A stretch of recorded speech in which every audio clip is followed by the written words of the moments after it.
Hello VC and hello vinyl community. Well, VC is the vinyl community, so it's the same thing. And hello friends and everybody else and YouTube people and anybody who wants to watch. Anyway, this video is a really quick response to BSpeak 68's Obscurities contest, thread, whatever, because I just said I'd watch a few videos and then go off on my way.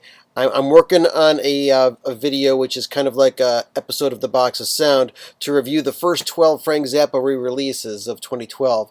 But when I saw people's responses to your Obscurities thread, and congratulations on getting 100 subscribers, by the way, I said, okay, I got to do this. Because I saw Spud Boy's thing about Evil Knievel, and I just happened to have a copy of the Evil Knievel record. So I thought that was cool. And I saw Derek's 5-inch record, and I got to watch everybody else's, but I just had to do this before I do anything else.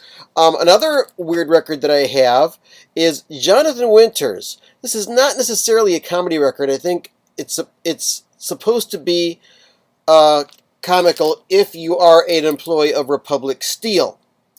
But this is a Columbia Special Products small run record that was made. Jonathan Winters has some of his characters and he improvises some comedy and stuff. And he talks about steel and making steel. Go figure. Anyway, that's not the most obscure record that I have. And it's not the record that I want to show because I thought, what is the most obscure record that I have? Probably the rarest record that I have. It's this one. It's by The Revolting Cocks. Now, The Revolting Cocks was a side project of the band Ministry. There was a period of time when the band Ministry was not allowed to perform as the group Ministry because of a dispute they had with their label at the time, Warner Brothers.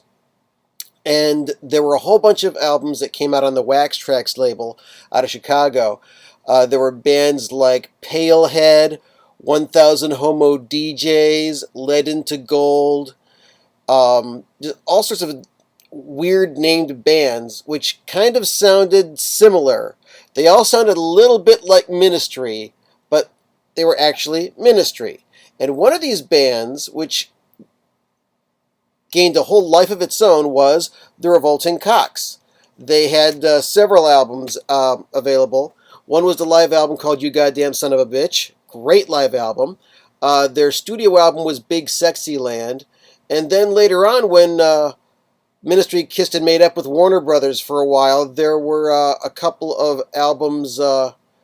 Wait a second. There was the Beers, Steers, and Queers.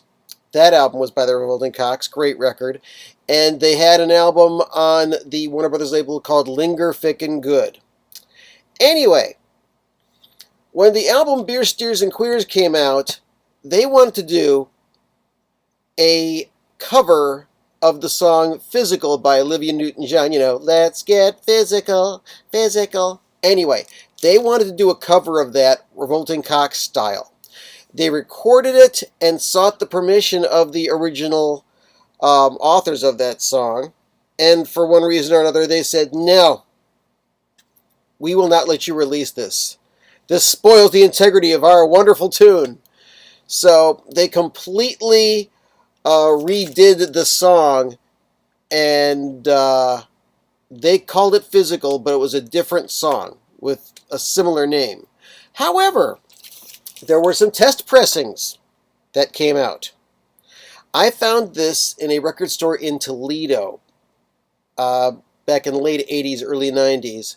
It was like about $10, $15 or something like that, and I've never ever seen it again. This is a test pressing of the song Let's Get Physical by the Revolting Cocks. And it's all white label on both sides.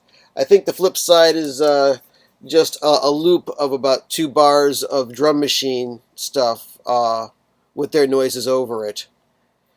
And that is probably the most obscure and rarest record that I have.